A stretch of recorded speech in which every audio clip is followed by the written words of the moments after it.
This is how you find real estate deals cold calling. We're learning from John Wahib, who has 60 callers, and he breaks down exactly how actually to hire and train and manage 60 callers. And it's going to be applicable even if you don't have 60 callers and you're just calling yourself, so you can optimize what you're doing. Ryan loved it because I think he hired him at the end of this episode. I did hire him because I see the value in the exchange of time and money. And that's something that experience kind of leads you down the path of. But hearing why John is successful with his cold calling is what I found most important and most valuable in this episode.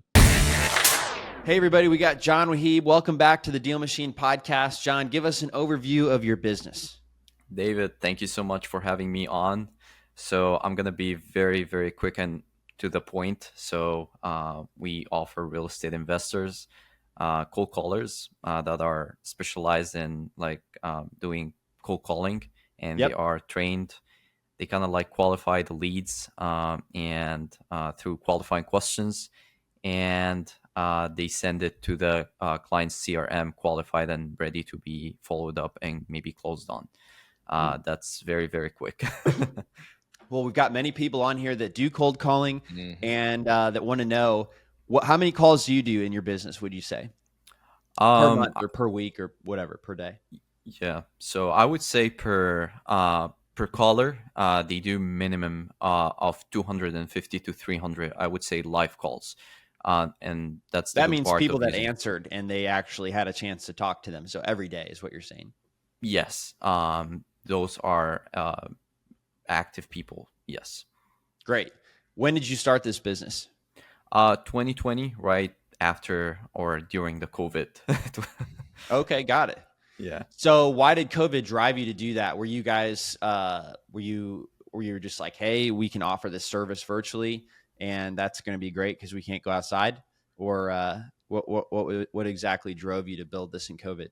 Yeah, what happened in the COVID, we expected like the whoever is in the business will shut down or whatever, but the opposite happened. I mean, everyone was staying at home. They was like listening to videos and other side hustles, and maybe some people didn't know about wholesaling or the real estate at all, and they knew that it could be done virtually. And I would say the peak was in COVID. A lot of people did outsource that service, the cold calling or whatever. They started like doing whatever marketing channel.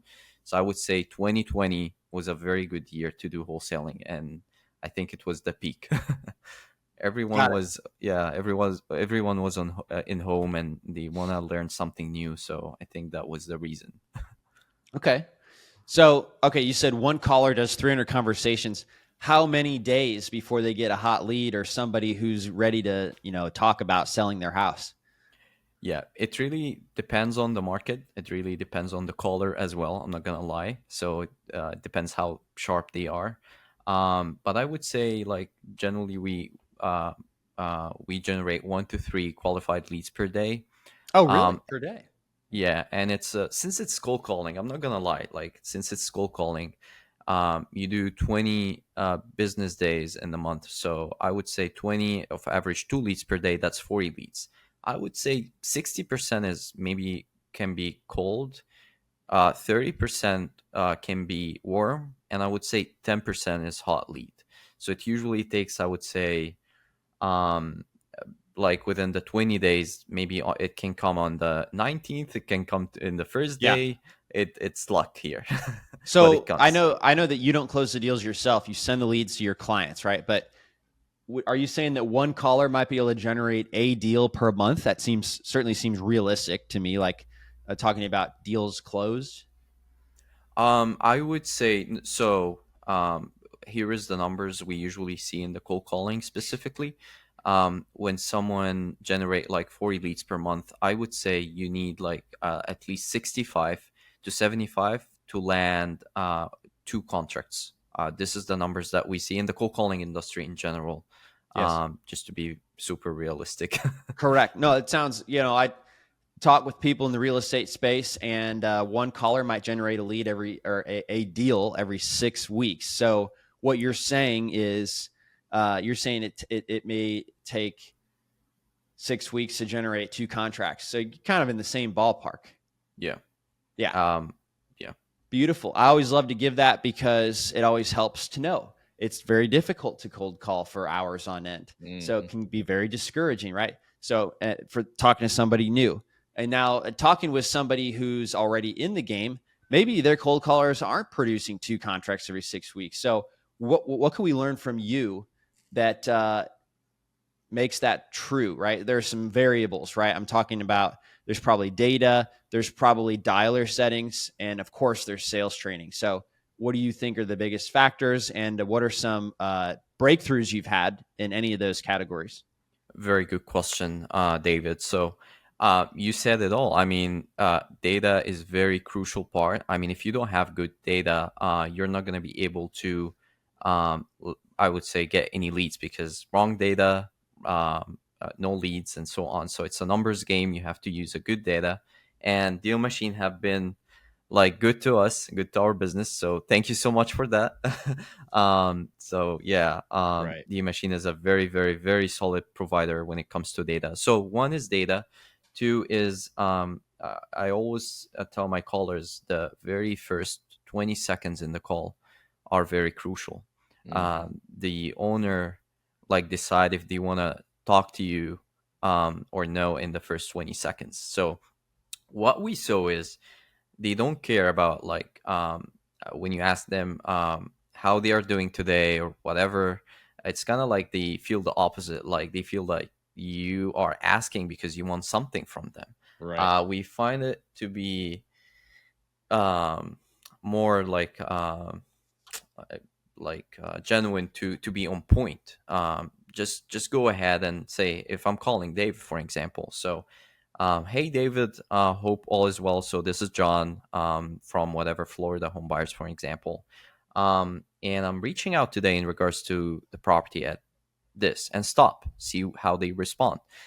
I would say 90% they are getting other calls. So if you told them the address and they are not interested, they will go ahead and say, hey, I know why you're calling, but I'm not interested. Stop calling. Just Yeah. exactly. If it's the wrong number, I mean, they will say, hey, I don't own this property, so that's fine. The reason we don't like to be, hey, is David, you give them that impression that they don't know you, you don't know that guy, right? So it's very good to be very solid in the intro, and your tonality is a very crucial part as well. And if they said like yes, what about it? So David, I'm reaching out today because we have just bought a property here in the area, and we are looking to buy more. So just wondering if you thought about selling now or in the near future. So now it's a very genuine question. You're just tell them what you do, what you need, and you're just asking them in a very polite way if they want to sell, right? So if they are interested, you'll go ahead and ask about the qualifying questions. But I would say my honest advice to whoever is doing cold calling, focus on the first 20 seconds, and you're not going to be perfect on your first cold call. You just need to do a lot of calls, a lot of role Mhm. plays even, and don't be afraid. That's my honest advice. And yeah, no, I've heard that many times. It's like you just want to open like you're talking to a friend, not that you're a stranger and want to know if they have a few seconds because they don't want to do that. I've always personally thought too that if I'm cold calling somebody, I'm going to use David as an example. If I say, "Hey David, it's Ryan." Immediately they're thinking, "Ryan, Ryan, Ryan. Do I know Ryan?" Instead of like immediately letting it shut down, if you just assume you're talking to the right person when the call answers, even if you don't know, "Hello, hey David, it's Ryan." And they don't know what to do. So they're like, "Oh, hey, how's it going?" "It's going great.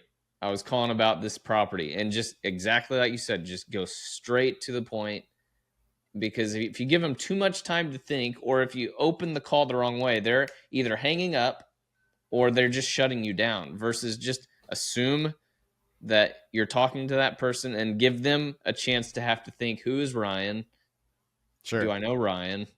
Yeah. It just Um, changes the tone of the call.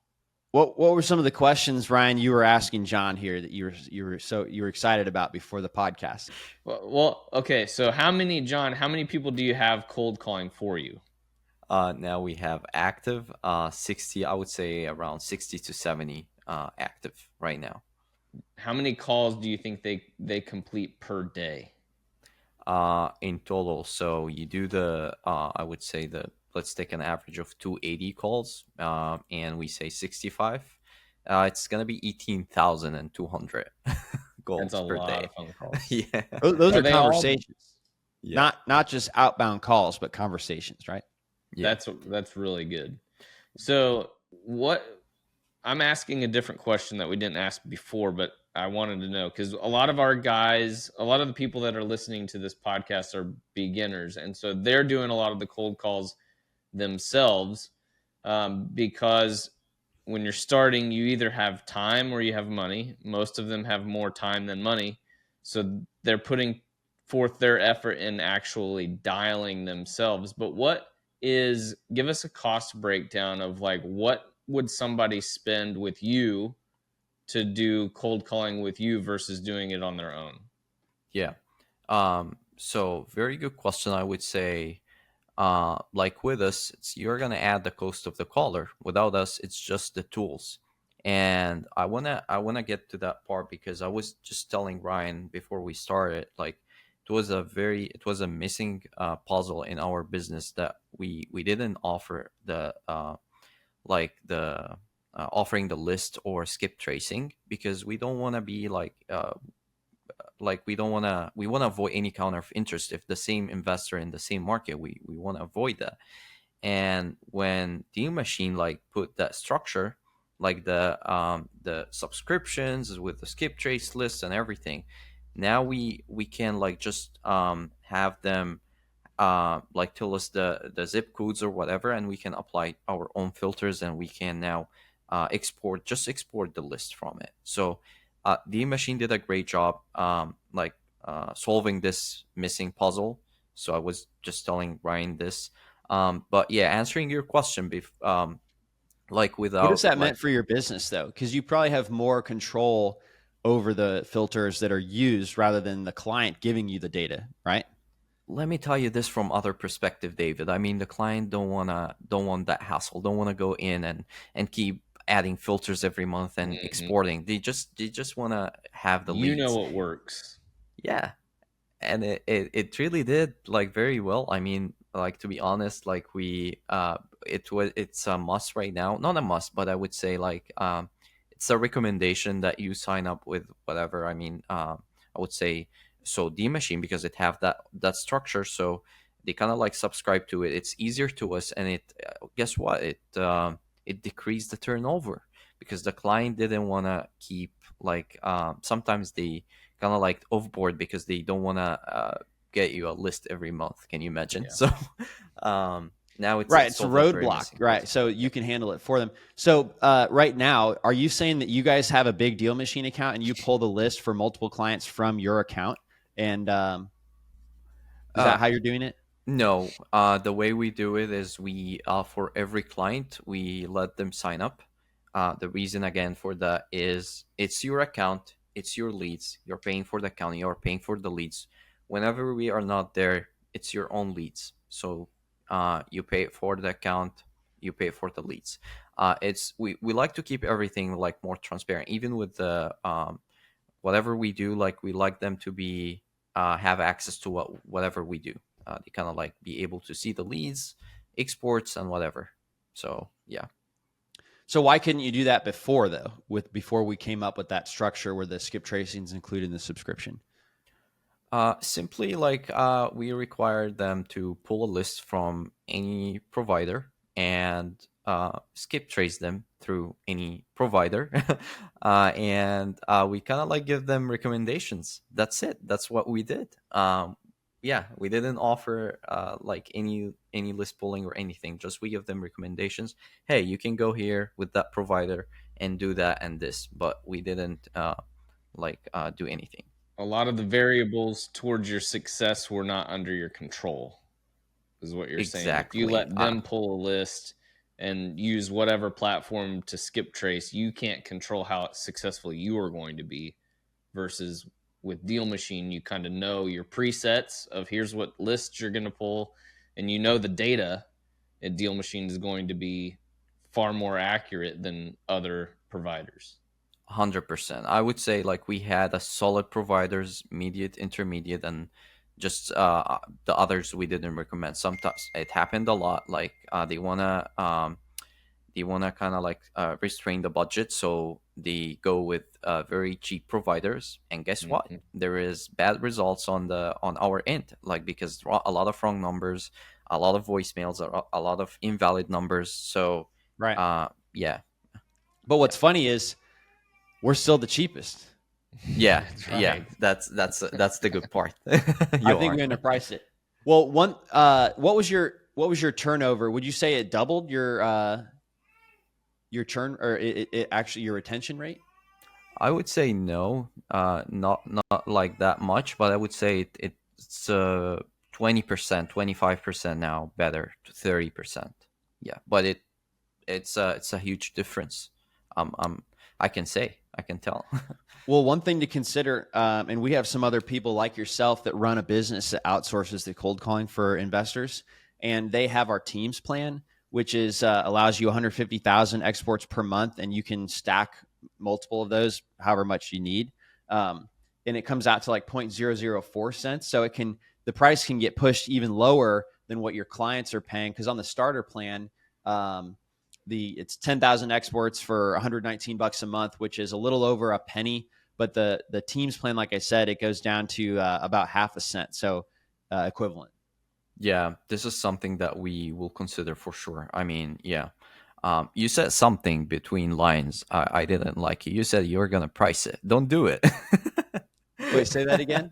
You said you're gonna reprice. I think you said like you're Oh, gonna price reprice reprice. Oh no, instead no, of I being didn't the say we were cheapest. gonna. I didn't say we were gonna reprice it. I just said I think we underpriced it. When we Oh yeah, originally did yeah, this. yeah, yeah. But it's been That's true. great. It's been. I think we underpriced it because a lot of people think, oh, it's that's too cheap. It can't be good. A lot of us, a lot of wholesalers, David, a lot of us used other people's data that was high priced, and we're getting terrible results. So I can say from me, yes, like not just as a co-host on the podcast, but as a customer of DealMachine, the data that we get on DealMachine has been way more effective than the lists that we were paying astronomical amounts for, but we didn't know what to expect out of DealMachine. We should all expect excellence out of the team at DealMachine. But it was one of those like, oh, we don't know what we're going to get. Now we all know. That's true. I'm gonna be honest with you. I didn't expect to be that good with that price, but it did really very well. Yeah, So thanks. yeah. Appreciate you saying that. So, did you answer Ryan's question? I wanted to Well, get we were talking, what is someone going to, pay. what should somebody pay? What should somebody expect to pay if they had more money than time and they wanted to hire a cold caller? What would they spend with you to do the cold calling? Yeah, let's say in this example we have DealMachine. So our pricing is very simple. So it's $6.5 per hour, but we have like a package per month. So I would say it's 1,089 per caller. Anyone plus caller, it's gonna be 1,000 per caller per month.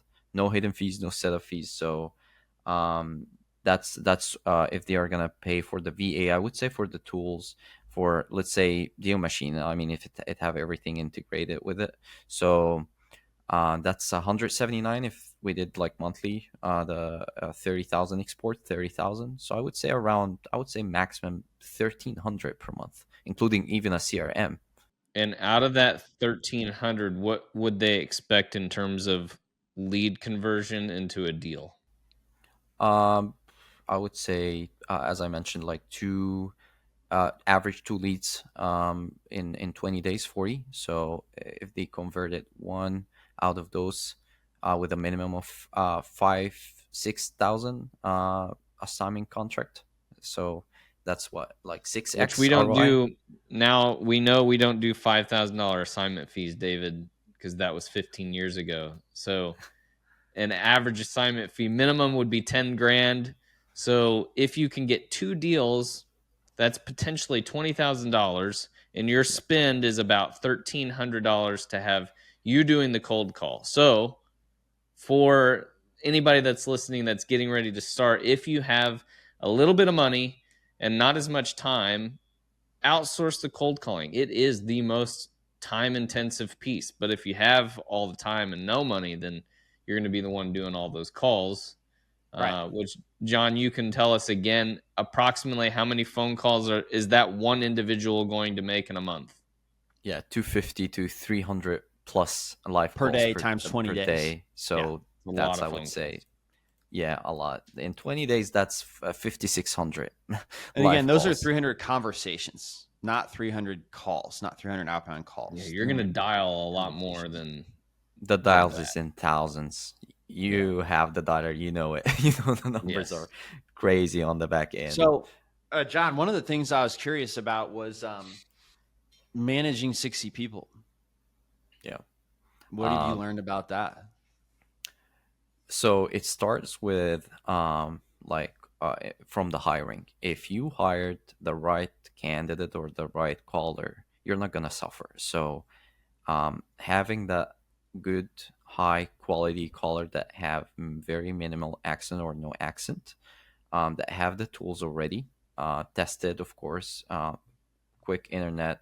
I would say hiring is, you can, and this is whoever hiring direct. So that this is my advice to them. You have to make it into two parts. So technical part is something, and personality is something, and how good they are, and their tonality, fluency, and all of that is other things. So those three aspects is the golden things you have to take a look at when you hire. So that's a part. Of course, we do have, for every team or callers, we do have account manager who manages to keep the same performance. They do meetings, make sure they are on track. They are doing great on the calls. Their tonality is optimistic and all of that. We have an audition team.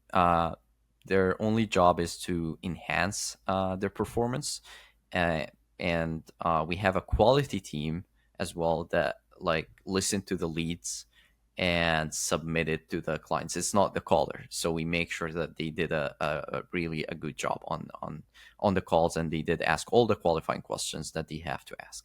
So adding and delegating a lot of roles like account managers, auditions, and quality is what makes it easier to manage those 60, 70 callers and make them high quality callers. Let's say it that way. Yeah. So you measure them based on how many leads they get per day, right? So if somebody's slacking, it could be the data or it could be the dialer setting. Maybe the numbers are showing as spam, or it could be they just aren't saying something correctly. So you would review the transcript or call recordings and give them coaching. Yep. And you would try to coach them up probably a few times before deciding, oh, you just maybe not a right fit, right? Yeah. So it rarely happens because we, as I mentioned in the beginning, we are very strict when it comes to hiring. So they have to pass, I would say, like 3 interviews until the training, and in the training itself, if they didn't do well, they are not going to start. So it's a lot of steps before they get started. But let's say it happened, we give them a lot of chances. Like if they are already hired with us, and we are sure that he have the right tonality, everything, we give them multiple chances. But I would say, like the good part is for the account manager, he keeps or she keeps like listening to those call recordings throughout the day, throughout the shift. And if something wrong with the caller, they go ahead and take action. They don't wait until their numbers goes down or Yeah, something they wrong happens. immediately would give feedback. Exactly. They Nice. Yeah, yeah. All right. I've got one more question. Yeah. John, do you have any issues with language barrier with your cold callers calling in certain parts of the US? I would say in Texas, so there is a lot of Spanish people. So we the good part is we have a few callers that are bilingual. I'm gonna be honest. They get, I mean, their hourly wage is higher Sure. because they are bilingual. Uh, but we like that to have that option available. I mean, if someone needs to hire a bilingual caller, we have it. Um, and the good part is, for example, in Texas, everyone is calling because everyone is hiring the cold callers. It's mostly like English callers. They don't know Spanish. Yeah. When you Yeah. hire bilingual, you have advantage. Yep. So yeah, you get more leads that not everyone is reaching out to. I think I should hire John to cold call for me, and then we'll have you come back on another episode. Clint, I'm hiring John. He's going to cold call for us. It's official. John, what's your website as we Um, wrap up here? it's callreals, CALLREALS.com. So callreals.com. Got it. So it's not reels like Instagram reels. It's reels as in authentic. It's as in real estate. So this is As in real estate as well. Yep. Yeah. Well, perfect. Thank you, John. Do you have anywhere else you want to send people before we hop off? I would say just take action and don't be afraid of doing calls. Just do it. You're not gonna Agreed. regret. Thanks for listening to the DealMachine Real Estate Investing Podcast. Please leave us a review and follow along wherever you're listening to your podcast.